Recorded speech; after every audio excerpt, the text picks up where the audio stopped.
நமஸ்காரம். ஸ்ரீ ஆண்டாள் ரங்கமன்னார் திருவடிகளே சரணம். இன்னைக்கு 8ஆம் நாள் பாசுரம்.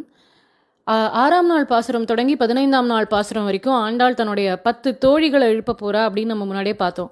அதில் இன்னைக்கு 3வது தோழியை தான் எழுப்ப போறா. இந்த தோழி யார் அப்படின்னா கண்ணனுக்கு ரொம்ப பிரியமான தோழியாம் இவள். இவளை கண்டா கண்ணனுக்கும் பிடிக்கும், கண்ணனை இவளுக்கும் ரொம்ப பிடிக்கும். அந்த தோழியை தான் இன்னைக்கு எழுப்ப போறா. சொல்றா, கீழ்வானம் வெள்ளென்று எருமை சிறுவீடு மேய்வான் பரந்தனகான் மிக்குள்ள பிள்ளைகளும் போவான் போகின்றாரை போகாமற் காத்து உன்னை கூவுவான் வந்து நின்றோம். கோதுகலமுடைய பாவாய் எழுந்திராய் பாடிப்பறை கொண்டு மாவாய் பிளந்தானை மல்லரை மாட்டிய தேவாதி தேவனை சென்று நாம் சேவித்தால் ஆவாவென்றார் ஆய்ந்தருளேலோர் எம்பாவாய் அப்படிங்கிறா. பெருமாள் ஆஹா ஆஹான்னு ஆராய்ந்து அருள் புரிவான் அந்த கண்ணன் அப்படின்னு இந்த பாசுரத்துல சொல்றா. முதல்ல சொல்ல ஆரம்பிக்கிறா பொழுது விடிஞ்சுடுத்து அப்படிங்கிறதுக்கு. முன்னாடியிலேருந்து ஆரம்பிச்சா நம்ம பார்த்தோம், போன பாசுரத்தில் கீச்சு கீச்சுன்னு பறவைகள் எல்லாம் ஒலி எழுப்புறது அப்படின்னா, இப்போ அதுக்கும் அதை தாண்டியும் இன்னும் கொஞ்சம் பொழுது விடிஞ்சிருக்கு. அந்த தோழியை எழுப்பினதை காட்டினும் இந்த தோழி இப்போ எழுப்ப வரைச்சு இன்னும் கொஞ்சம் பொழுது விடிஞ்சிருக்கு. அதனால சொல்றா, கீழ்வானம் வெளுத்துடுத்து அப்படிங்கிறா. கிழக்கு திசையில வானம் வெளுக்க தொடங்கியது, அதனால இன்னும் கொஞ்சம் நாளில் சூரியோதயமாக போகிறது, பொழுது விடியறது, எழுந்துக்கோ அப்படின்னு ஆண்டாள் எழுப்புறா. இப்போ உள்ளேருந்து தோழி பதில் சொல்கிறா, கீழ்வானம் எல்லாம் ஒன்றும் வெளுத்துடல, நீங்கள் எல்லாரும் திங்கள் திருமுகத்து சேழையார் அப்படின்னு தான் ஆண்டாள் பாசுரத்தில் பாடுறா. அதாவது சந்திரனை போன்ற ஒரு முகப்பிரகாசம் கொண்டவர்கள் இந்த பெண்கள் அப்படின்னு. அதனால் நீங்கள் எல்லாரும் ஒன்று கூடியிருக்கீங்கோ, அத்தனை பேரும் சேர்ந்து கிழக்கு திசையே ஏக்கத்தோடு பார்த்துட்டு இருக்கீங்கோ, பொழுது எப்போ விடியும், கண்ணனை எப்போ அனுபவிக்கலாம்னு. அதனால் உங்கள் முகத்தில் இருக்கக்கூடிய பிரகாசம் தான் கிழக்கு பக்கம் கிழக்கு திசையில் பிரதிபலித்து பொழுது விடிஞ்ச மாதிரி காமிக்கிறது. ஆனால் பொழுது இன்னும் விடியல அப்படின்னு இந்த தோழி சொல்கிறா. ஆண்டாள் சொல்கிறா, இதை ஒத்துக்க மாட்டா, அதனால மேலே சொல்லுவோம். எருமை சிறுவீடு மேய்வான் பரந்தனகான் அப்படிங்கிறா. எருமை மாடுகளெல்லாம் இடையர்கள் கார்த்தால சிறுவீடு மேய்ச்சல் அப்படின்னு ஒன்றுத்துக்கு அனுப்புவா. அப்படின்னா என்னென்னா, ரொம்ப கார்த்தால ஒரு 4-5 மணிக்கெல்லாம் அந்த எருமை மாடுகள் மாத்திரம் எழுந்து பனிப்புல்ல மேயறதுக்கு போகும். அதை மேய்ஞ்சிட்டு வரும், பால் கறந்துப்பா. அதுக்கப்புறம் பெரிய மேய்ச்சலுக்கு திருப்பியும் ஓட்டி விடுவா மாடுகளெல்லாம். அந்த மாதிரி எரும மாடுகள் எல்லாம் கிளம்பிடுத்து மேய்வான் பரந்தனகான். அங்கங்கே பறந்துருக்கு அப்படின்னா நிறவி, அதாவது ஒரு இடத்துலையும் திட்டா அங்கங்கே எருமை மாடுகள்லாம் நின்றுண்டு பனிப்புல் மேய்ஞ்சுன்னு இருக்கு. அதனால பொழுது விடிய போகிறது, சீக்கிரம் எழுந்துக்கோ அப்படிங்கிறா. எருமை சிறுவீடு மேய்வான் பரந்தனகான். இந்த இடத்துல கண்ணன் மேய்ச்சது எல்லாமே பசு கூட்டங்களை அப்படின்னு தான் நம்மளுக்கு தெரியும். எரும மாடுகள் எல்லாமும் கண்ணன் கிட்ட இருந்ததா அப்படின்னா, நந்தகோபாலர்கிட்ட முத்திரம் இருந்தது அப்படின்னு ஸ்ரீமத் பாகவத புராணம் சொல்றது. அப்படின்னா முத்திரம் அப்படின்னா என்ன அப்படின்னா, எருமை மாடுகள், பசுக்கள், ஆடுகள் 3மே வச்சுட்டு இருந்தார் நந்தகோபர். அவர்கிட்ட 3 இருந்தா கண்ணன் 3யும் தான் மேய்ச்சிருக்கணும் இல்லையா? அதனால இங்க எருமைகளை பத்தி சொல்றா. எருமைகள் தான் கார்த்தால சிறுவீடு மேய்ச்சலுக்கு முதல்ல அனுப்புவா. அந்த மாடுகள் எல்லாம் போயிடுத்து எல்லா இடத்துலையும் மேய்ஞ்சின்னு இருக்கு, எழுந்து வா அப்படின்னு. இப்போ உள்ளேருந்து தோழி பதில் சொல்றா. ஒரு இருட்டா இருக்கிற இடத்துல விளக்கேற்றி வச்சா எப்படி இருள் ஓடுமோ, அந்த மாதிரி இருட்டா இருக்கிற பொழுதுல நீங்க எல்லாரும் முகப்பிரகாசத்தோட எழுந்து அதுவும் அந்த கண்ணனை அனுபவிக்கணுங்கிற அந்த தேஜஸ், அதை யாராலையாவது மறைக்க முடியுமா? அது உங்கள் முகமே காட்டி கொடுத்துரும். அதோட கிழக்கு திசையை பார்த்து கீழ்வானத்தை வெளுக்கிற மாதிரி பண்ண வச்சு இருளையும் ஓட வச்சுட்டேங்கோ. நீங்க பார்க்கறது ஓடுறது இருள், அந்த இருள் அங்கங்க திட்டா ஓடின்னு இருக்கு. அது உங்கள் கண்களுக்கு பார்க்கறதுக்கு எரும மாடுகள் எல்லாம் அங்கங்க நின்றுட்டு மேய்ஞ்சுன்னு இருக்க மாதிரி தெரியறதே ஒழிய அது அத்தனையும் இருள் அப்படின்னு இந்த தோழி சொல்றா. இங்க ஒரு அழகான ஒரு தத்துவத்தையும் சொல்றா. எப்படி முன்னாடியே நம்ம அஜாமேளோபாக்கியானம் அனுபவிக்கிறச்சே பார்த்தோம். பல காலமா பூட்டி வச்சிருக்கிற ஒரு அறையில ஒரு தீபம் ஏற்றி வச்சா அத்தனை காலத்து இருளும் எப்படி ஓடுமோ, அந்த மாதிரி நம்ம மனசுல பகவான் நாமாங்கிறத ஏற்றி வச்சோம் அப்படின்னா மனசுல இருக்கிற இருள் அத்தனையும் ஓடிடும். அந்த மாதிரி இங்க இருக்கிற இவா எல்லாருமே பக்தர்கள். இந்த கோபிகைகள் எல்லாரும் இப்போ ஆண்டாள் கோஷ்டியே கோபிகைகள் தான். அதனால இவா எல்லாரும் பெருமாள் பக்தர்கள். இவா நாம சங்கீர்த்தனம் அப்படிங்கிற அந்த விளக்கை ஏற்றிருக்கா. அதனால இருள் ஓடுறது. இந்த தோழி சொல்றா, அதனால அதெல்லாம் எரும மாடுகள் கிடையாது, கூட்டம் கூட்டமாக இருள் ஓடின்னு இருக்கு, அதை பார்த்துட்டு பொழுது விடிஞ்சுடுத்துன்னு சொல்லாதேங்கோ அப்படிங்கிறா. ஆண்டாள் மேலும் சொல்றா, நீ நம்ப மாட்டேங்கிற, இங்க பார், மிக்குள்ள பிள்ளைகளும் போவான் போகின்றாரை போகாமற் காத்து. உன்னை தவிர இருக்கக்கூடிய மற்ற பிள்ளைகள் எல்லாருமா சேர்ந்து நாங்கள் பாவை களத்துக்கு போயிடலான்னு கிளம்பிட்டோம். நீ வராமல் எப்படி போகிறது? கண்ணனுக்கு பிரியமானவள் நீயாச்சே, உன்னை விட்டுட்டு எப்படி போகிறது? அதனால அவ எல்லாரையும் போகாதேங்கோ இருங்கோ அப்படின்னு நிறுத்தி உங்க ஆத்துக்கு அழைச்சின்னு வந்திருக்கேன். இங்கே ஒரு வார்த்தை யூஸ் பண்ணுறா ஆண்டாள், போவான் போகின்றாரை போகாமற் காத்து. போவான் போகின்றாரை அப்படின்னா என்ன அர்த்தம்னா, போவது ஒன்றே பிரயோஜனம் அப்படின்னு போராளாம் இவாளாம். அதுக்கு என்ன அர்த்தம்? போவது ஒன்றே பிரயோஜனம் அப்படின்னா இவாளுடைய இலக்கு என்ன? கிருஷ்ணானுபவம், கண்ணனை அடையணும், அதான் அவளுடைய இலக்கு. ஆனால் அந்த இலக்கையே மறந்துட்டு போவான் போகின்றாரை, போவத ஒன்றே பிரயோஜனம் அப்படின்னு போராடலாம். எதனால அப்படின்னா, இந்த மாதிரி ஒரு கோஷ்டியாக ஒரு குழுவாக சேர்ந்து எல்லாரும் பெருமாள் நாமாவை ஜபிச்சுண்டு கண்ணனை பற்றி பேசிண்டு, கண்ணன் நேத்திக்கு அதை பண்ணான், கண்ணன் நேத்திக்கு இதை பண்ணான், கண்ணனை கிண்டல் பண்ணிண்டு எல்லாரும் ஒரு இன்சிங்க் இருப்பா. ஒருத்தருக்கு வேற சிந்தனைன்ற ஒரு கும்பல்ல இல்லாம எல்லாருக்கும் இந்த இடத்துல ஒரே ஆசை, காமன் இன்ட்ரெஸ்டிங் எல்லாருக்கும் என்னது அப்படின்னா கிருஷ்ணானுபவத்தை பெறணும். அந்த மாதிரி ஒரு சத் சங்கம் அமையறதே கஷ்டம் இல்லையா? பக்தி இருக்கிறவாளை பார்க்கறதோ பக்தியில் திளைக்கிறதோ அத்தனை சுலபத்தில் கிடச்சிடாது. அது பகவானோட அனுகிரகம் இருந்தால் தான் கிடைக்கும் இல்லையா? அதனால அந்த மாதிரி ஒரு சத்சங்கம் அமைஞ்சிருக்கே, இப்படி ஒரு கோஷ்டி கிடச்சிருக்கே, இந்த கோஷ்டி கூட சேர்ந்து இப்படி ஒரு பிரயாணம் பண்ணுறது, அந்த பாவைக்களம் வரைக்கும் நடந்து போகிறதே ஒரு பெரிய ஆனந்த அனுபவம். அதனால் போவதற்காகவே போகின்றோம். அதனால் அப்படி போகிறவாளெல்லாம் தடுத்து நிறுத்தி உங்காத்து வாசலுக்கு அழைச்சின்னு வந்து உன்னை கூவுவான் வந்து நின்றோம். உன்னை கூவி எழுப்பலாம்னு வந்தோம், ஆனால் வாசலில் கதவு அடைக்கப்பட்டிருக்கு, அதனால் வந்து நின்றோம். கோதுகலமுடைய பாவாய் அப்படின்னு கூப்பிடுறா. குதூகலம் நிறைந்த பெண்ணே, ஏன்னா கண்ணனுக்கு உன்னை ரொம்ப பிடிக்கும், உனக்கும் கண்ணனை ரொம்ப பிடிக்கும். இப்படி குதூகலமான பெண்ணே பாவாய் எழுந்திராய், எழுந்துக்கோமா அப்படிங்கிறா. மாவாய் பிளந்தானை மல்லரை மாட்டிய தேவாதி தேவனை சென்று நாம் சேவித்தால் ஆவாவென்றாராய் தருளேலோர் எம்பாவாய். மாவாய் அப்படின்னா என்ன அர்த்தம்னா, கேசிங்கிற குதிரையனுடைய வாயை பிளந்தே கொன்றான் கண்ணன். அந்த குதிரை வாயை திறந்துண்டு ஓடி வருது, கம்சனால் ஏவப்பட்ட ஒரு குதிரை. அந்த கேசி வாயை திறந்துண்டு ஓடி வரச்சே கண்ணன் தன் கை முட்டிய அதோட வாய் உள்ள விட்டானான். இவனுடைய திருக்கரமானது அந்த குதிரை வாய்க்குள்ளே போய் நீண்டுண்டே போகிறது. அப்படி வாய் கிழிக்கப்பட்டு அந்த குதிரை இறந்து போனது. அதனால் மாவாய் பிளந்தானை மல்லரை மாட்டிய. கம்சன் முஷ்டிகன் சானூரன்னு 2 மல்யுத்த வீரர்களோட கண்ணனும் பலராமனும் போர் புரியணும்னு சொல்கிறான். அப்போது அந்த ஊர் ஜனங்க எல்லாரும் பேசிக்கிறா, இந்த பிள்ளைகளோ சிவந்த தாமரை மலர்கள் மாதிரி இருக்கா, இந்த பிஞ்சு குழந்தைகளோட அதி சுகுமாரர்களாக இருக்கா, இவாளோட போய் மலை மாதிரி இருக்கிற இந்த மல்யுத்த வீரர்களை போர் புரிய வைக்கிறானே, இவனுக்கு எவ்வளோ குரூரமான எண்ணம் அப்படின்னு நிந்தனை பண்ணுறா ஊர் ஜனங்கள்லாம். ஆனாலும் இந்த போர் நடக்கிறது. பெருமாள் என்ன பண்ணுறார், சானூரனை அப்படி தூக்கி சுழட்டி விட்டு எறிகிறார். சானூரன் இறந்து போனான். அதே மாதிரி பலராமன் என்ன பண்ணார்னா, முஷ்டிகனை தன் கை முஷ்டியாலேயே குத்தியே வதம் பண்ணிட்டார்.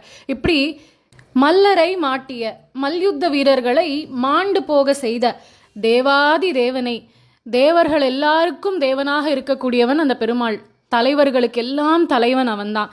அதனால தான் நம்மாழ்வார் பாடுறார், அயர்வரும் அமரர்கள் அதிபதி அப்படின்னு. அமரர்களுடைய அதிபதி அப்படிப்பட்ட தேவாதி தேவனை சென்று நாம் சேவித்தால், நம்ம பெருமாளை நோக்கி ஒரு அடி எடுத்து வச்சோன்னா பெருமாள் நம்மளை நோக்கி 10 அடி எடுத்து வச்சு ஓடி வருவான்.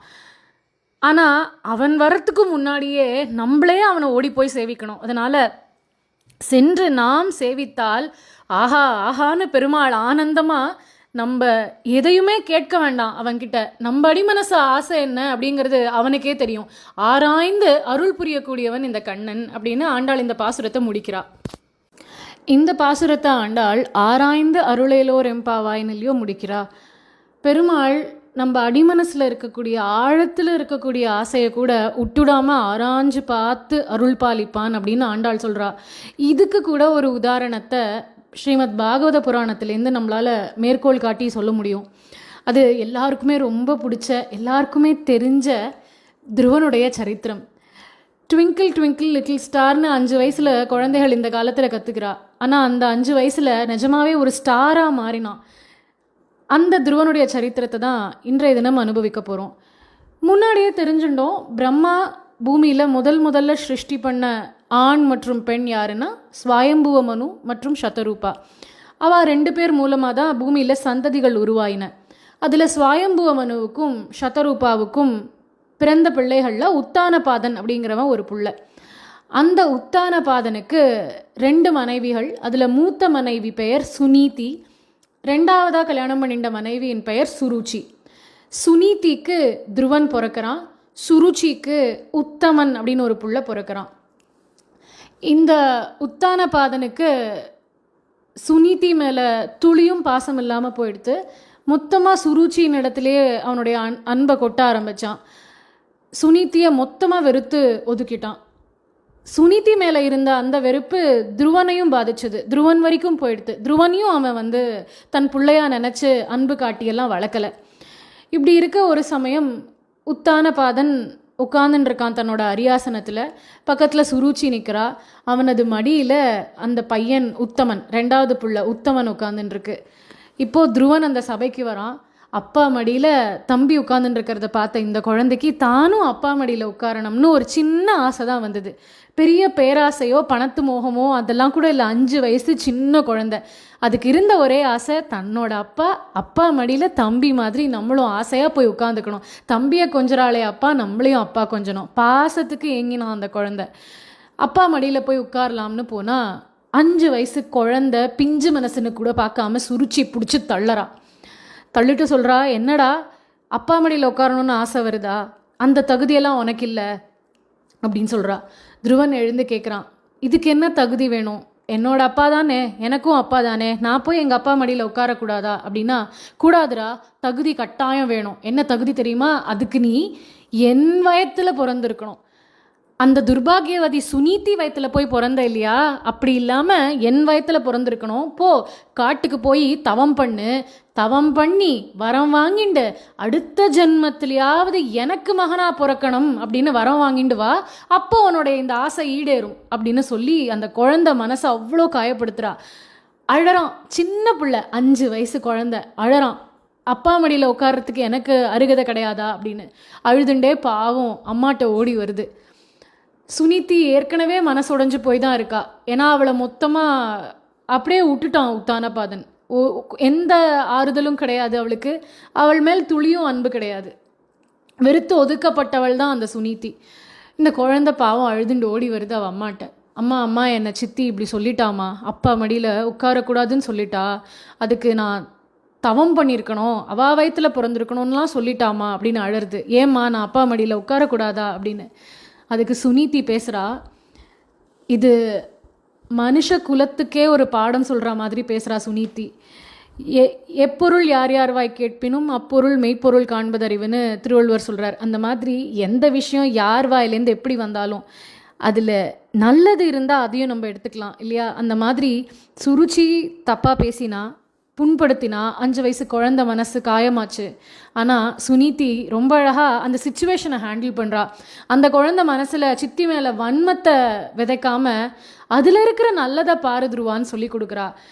சரிதான்டா, அப்பா மடியில் நீ உட்காரணுன்னு ஆசைப்பட்ட, அது நடக்கலை. சித்தி அப்படி சொன்னா சரி, அவள் பெரியவா ஏதோ சொல்லிட்டா, ஆனால் அவள் சொன்னதில் ஒரு நல்லது இருக்கே, அதை கவனிச்சியான்னு கேட்குறா.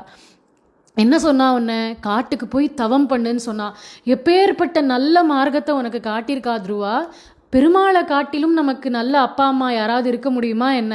அவனை காட்டிலும் நம்மளுக்கு நன்மை நினைக்கக்கூடியவான்னு யாராவது உண்டா?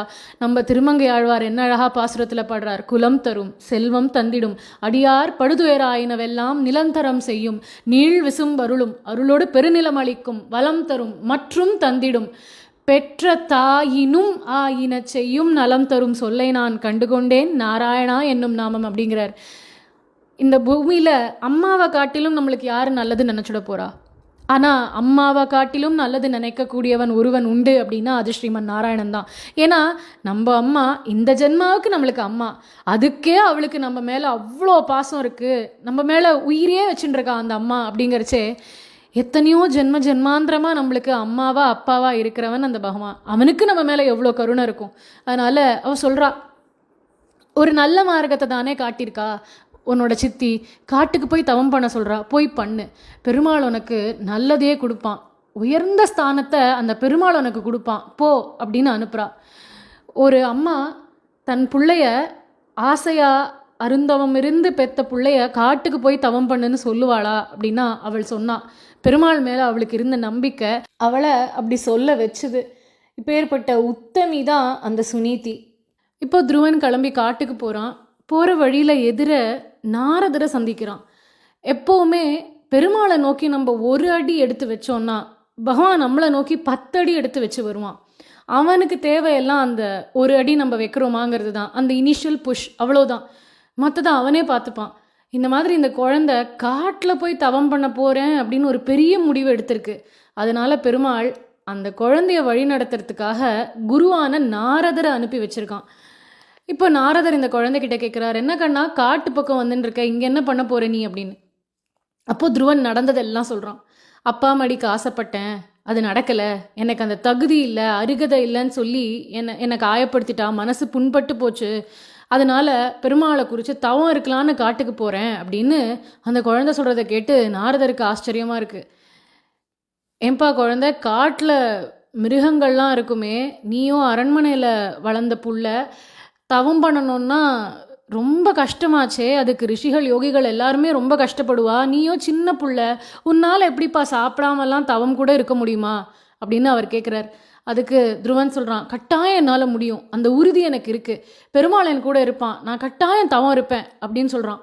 துருவன் அப்படிங்கிற பெயருக்கே என்ன அர்த்தம் அப்படின்னா உறுதி கொண்டவன் அர்த்தம். அந்த பெயருக்கு ஏற்ற மாதிரி அந்த மன உறுதி அவன்கிட்ட இருந்தது. அதை நாரதர் பார்த்து பூரிச்சு போனார். சின்ன குழந்தைகிட்ட இப்படி ஒரு மன உறுதியா, எவ்வளோ நம்பிக்கையோடு இந்த பையன் நான் தவம் பண்ணுவேன், பெருமாள் என் முன்னாடி பிரத்யக்ஷமாக தோன்றுவான்னு ஒரு நம்பிக்கையோட காட்டுக்கு போகிறது அப்படின்னு பார்த்து ரொம்ப சந்தோஷப்பட்டார் நாரதர்.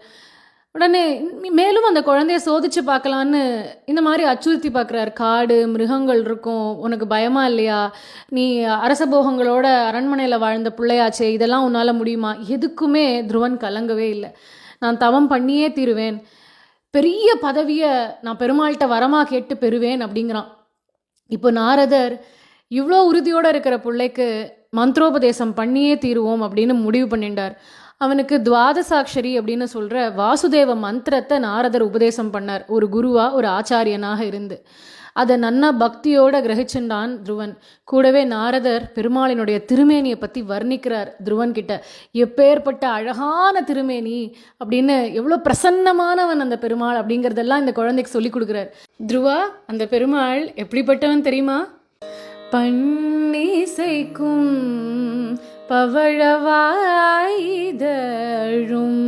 பங்கஜ கண்ணழகும் குண்டலம் திகழ் செவியும் வெண்சங்கம் திகிரி ஒளிர்கரங்களும் வெண்சங்கம் திகிரி ஒளிர்கரங்களும் தந்துலபம் தவழ் மார்பில் மின்னும் முப்பிரி நூலும் கிங்கிணி இடையார்பகழ சிலம்பு கலகலக மண்ணிடை வைகுண்ட தப்பந்தரு காட்சிதனை கண்டதொரு களிப்போடு பண்பாடி கொண்டாடி கரம் குவித்து மெய்யுருகி எண் திசையும் எதிரொலிக்கவோம் நமோ நாராயணா. இப்படி நாரதருடைய வர்ணனையை கேட்டு துருவன் அப்படியே அந்த பெருமாளை தன்னுடைய மனக்கண்ணில் நிலைநிறுத்தின்ட்டான். இப்போ நாரதர் போய் உன் தவத்தை தொடங்கு அப்படின்னு துருவன்கிட்ட சொல்கிறார். கூடவே இங்கே மதுவனம்னு ஒரு இடம் இருக்குது, அந்த இடத்துக்கு போ, யமுனா தீரத்தில் உன் தவத்தை ஆரம்பி, உபவாசம் எல்லாம் எப்படி இருக்கணும் எல்லாத்தையும் அந்த குழந்தைக்கு சொல்லி கொடுத்து நாரதர் அனுப்பி வைக்கிறார். அந்த மதுவனம் அப்படிங்கிறது தான் இன்றைய தினம் மதுராவாக இருக்குது. இப்போ துருவன் காட்டுக்கு தவம் பண்ண போகிறான். ஆனால் நாரதரோ நாட்டுக்கு போகிறார். போய் உத்தானபாதனை சந்திக்கலாம் அப்படின்னு போகிறார். உத்தானபாதன் நில கொலைஞ்சு போய் அழுதுன்னு இருக்கான். நாரதர் என்னன்னு விசாரிக்க அவன் சொல்கிறான், ரொம்ப பெரிய தப்பு பண்ணிட்டேன் மகரிஷி, என் மனைவி மேலே இருந்த மோகத்தில் என் புள்ளைய நான் மொத்தமாக விட்டுட்டேன், முதல் மனைவியும் நான் விட்டுட்டேன், அந்த புள்ள என் ரத்தம் தானே, என் குழந்தை தானே, அப்பா மடியில் உட்காரணும்னு தானே அந்த குழந்தை ஆசைப்பட்டது, அதை கூட நான் புரிஞ்சுக்கல, சுருச்சி கடும் சொற்கள் பேசினா அதை தடுத்து கூட நான் நிறுத்தலை, ஒரு பொம்மை வேடிக்கை பார்க்குற மாதிரி உட்காந்து வேடிக்கை பார்த்துட்டேன், அந்த குழந்தை மனசு என்ன புண்பட்டிருக்கும், இப்போ என் துருவன் காட்டுக்கே போயிட்டானே, காட்டில் போய் தவம் பண்ண போயிருக்கானே, அங்கே சிங்கம் புலின்னு எல்லாம் இருக்குமே, அவனுக்கு என்ன ஆகுமோன்னு பயமாக இருக்குது அப்படின்னு கலங்கி போய் அழறான் உத்தானபாதன். அப்போது நாரதர் அவனுக்கு ஆறுதல் சொல்கிறார். உன் பிள்ளைய நினச்சி நீ கவலைப்படாத, அவன் கூட பகவானே இருக்கான், அவன் தவத்தை பெருமாள் கூட இருந்து நிறைவேற்றி கொடுப்பான், அவனை பற்றி நீ கவலைப்படாத. யாருக்குமே இந்த உலகத்தில் கிடைக்காத ஒரு பெரிய ஸ்தானம் இந்த பிள்ளைக்கு கிடைக்க போகிறது.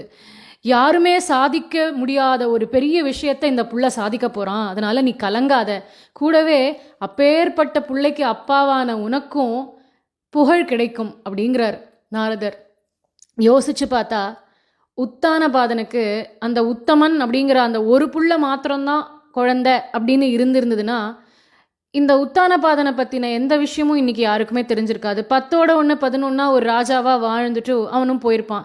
ஆனால் துருவன் அப்படிங்கிற இந்த பாகவதோத்தமனுக்கு அப்பா அப்படிங்கிறதுனால தான் இன்றளவும் பாகவதம் சொல்கிறவாளும் கேட்கிறவாளும் உத்தானபாதனை பற்றியும் தெரிஞ்சுக்கிறா இல்லையா?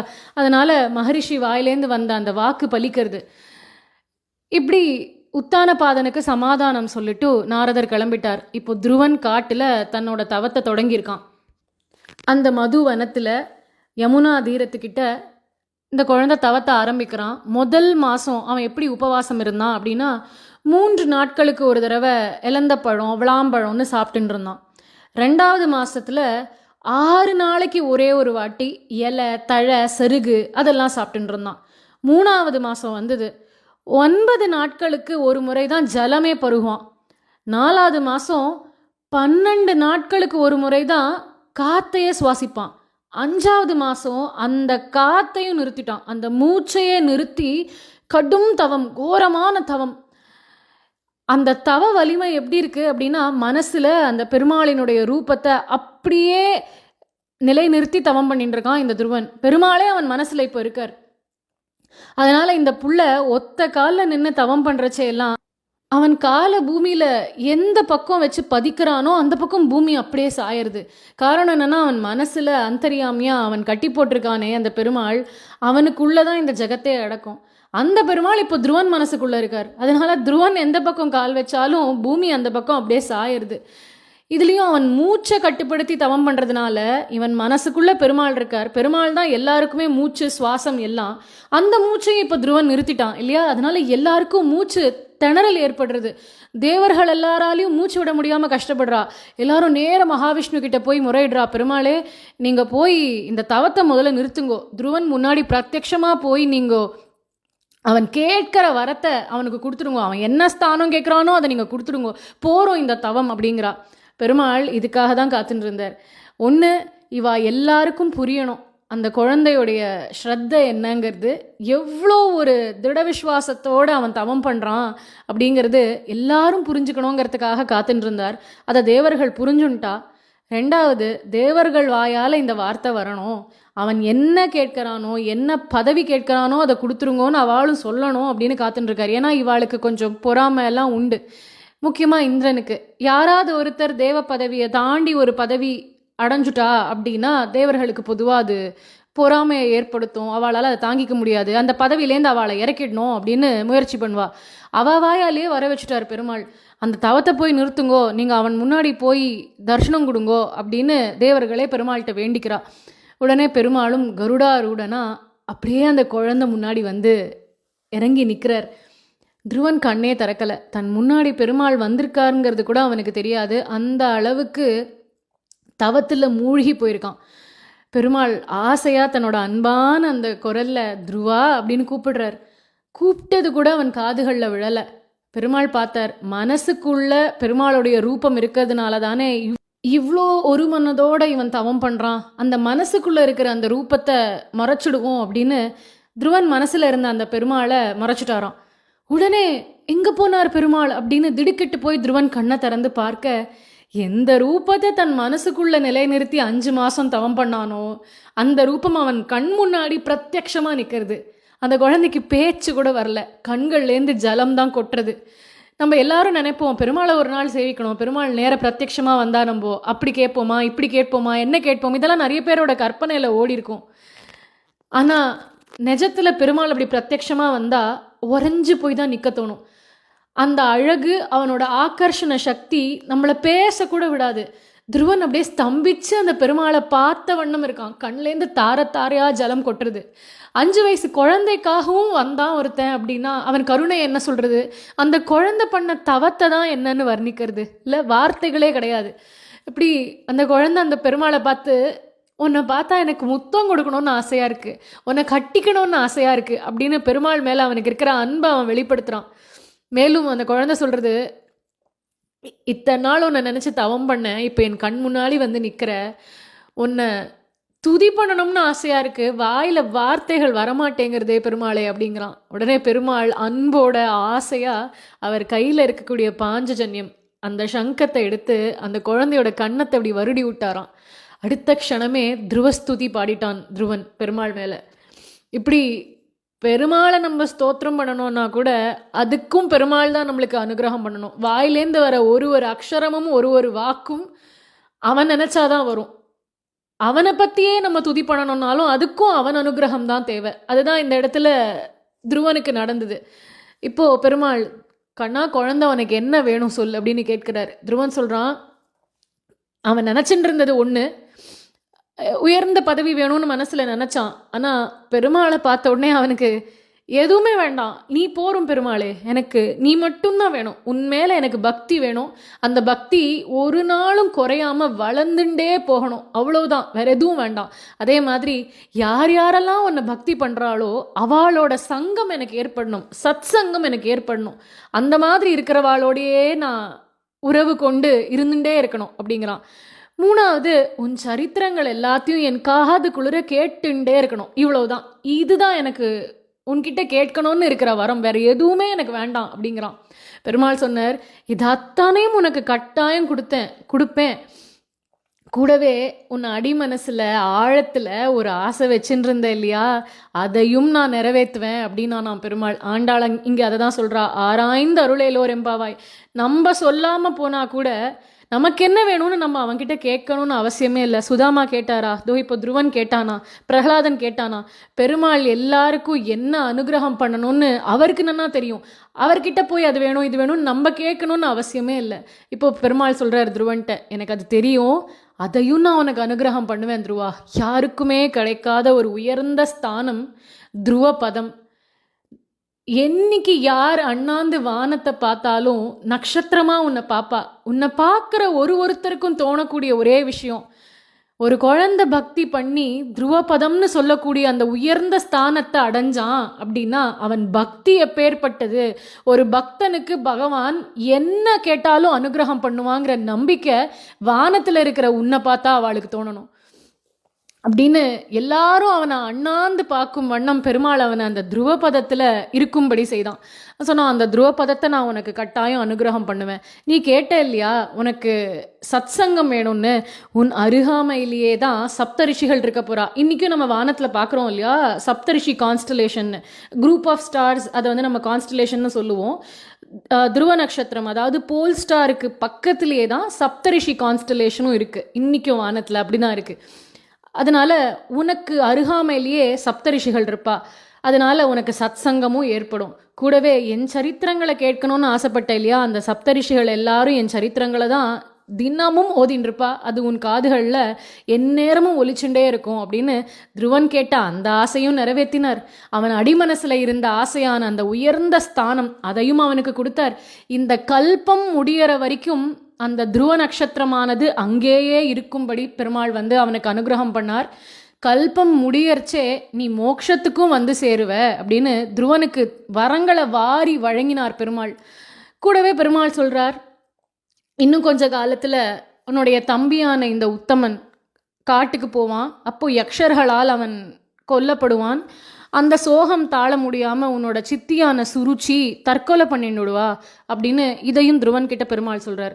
இது எதுக்கு சொல்கிறார் அப்படின்னா 2 காரணங்களுக்காக. ஒன்று, பாகவத அபச்சாரம்னு ஒருத்தர் பட்டுட்டா அப்படின்னா அதோட பலனவா அனுபவிச்சு தான் ஆகணும், அது ஒரு காரணம். இன்னொரு காரணம், துருவனுக்கு பெருமாள் சொல்லாமல் சொல்கிறார், இன்னி தேதியில் துருவா நீ வந்து உங்கள் அப்பாவுக்கு வேண்டாத புள்ள, உன் மேலே அவருக்கு அன்பில்லை, அதே மாதிரி உங்கள் அம்மாவையும் ஒதுக்கிட்டார், 2 பேரையுமே கண்டுக்கலை, அதுதான் இன்றைய நிலவரம். அது இப்போ மாறப்போகிறது. இந்த துருவன் தான் நாடாளும் மன்னனாக மாறப்போகிறான், அந்த சுனீதி தான் ராஜமாதாவாக வேற மாறப்போகிறா. இன்னைக்கு இருக்கிற இந்த சுருச்சியும் உத்தமனும் நாளைக்கு எப்படி அவளுடைய கதை மாறப்போகிறது அப்படிங்கிறத பெருமாள் சொல்கிறார். அதனால் இந்த வாழ்க்கை அப்படிங்கிறது மாறிண்டே இருக்கும். இன்னைக்கு மாதிரி நாளைக்கு இருக்காது, நாளைக்கு மாதிரி நாளை கழிச்சும் இருக்க போகிறது இல்லை.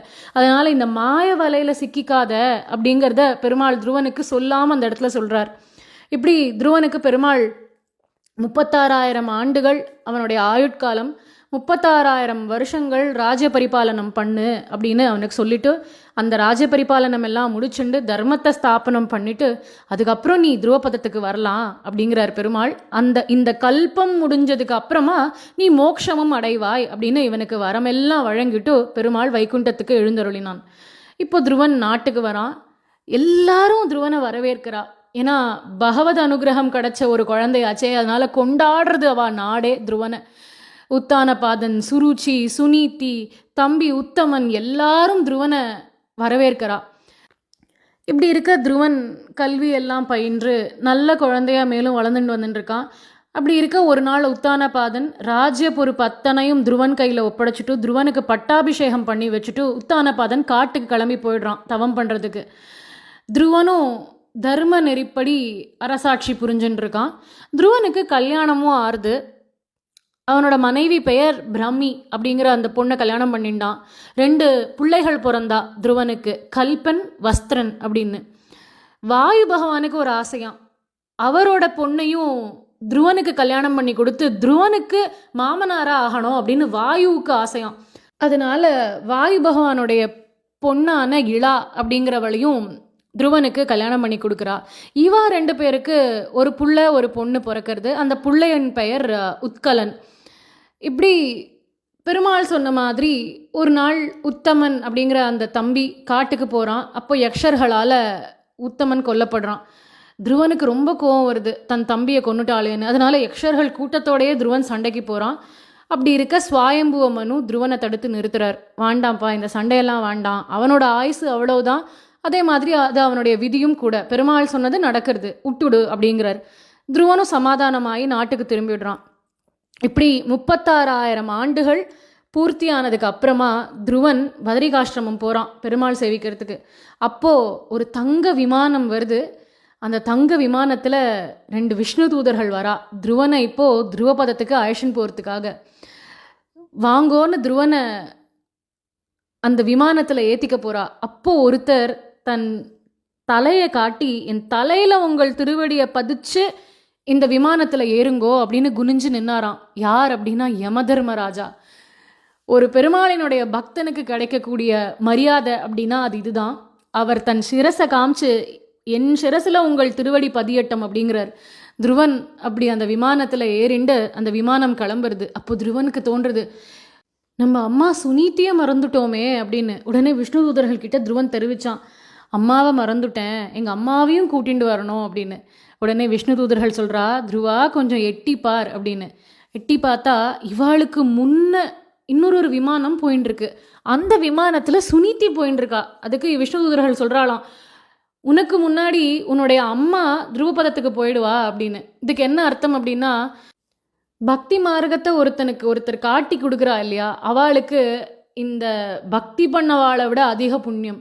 அந்த வழி அவளுக்கு காட்டினவாளுக்கு தான் பெருமாள் முதல்ல அனுகிரகம் பண்ணுவானா. அதனால சுனீதி தானே அந்த வழியை காமிச்சா தன் பிள்ளைக்கு. காட்டுக்கு போய் தவம் பண்ணுன்னு கொஞ்சம் கூட கலங்காமல் பிள்ளைய தைரியமாக அனுப்பி வச்சது யார்? சுனீதி.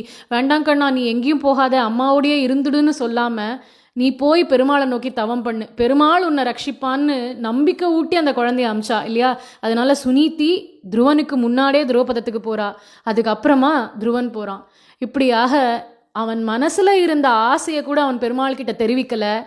அந்த ஆசையை பெருமாள் ஆராய்ந்து இப்படி ஒரு அருள் பண்ணியிருக்கான் அப்படின்னா அதை தான் ஆண்டாள் இந்த பாசுரத்தில் சொல்லி தோழியை எழுப்புறா. அப்பேற்பட்ட பெருமாள் அல்லவோ அவன், அவன் புகழ நாம் பாட வேண்டாமா, எழுந்து வாராய் அப்படின்னு தோழியை கூப்பிட இந்த தோழியும் எழுந்து வந்து ஆண்டாள் கோஷ்டியோட சேர்ந்துனுட்டா.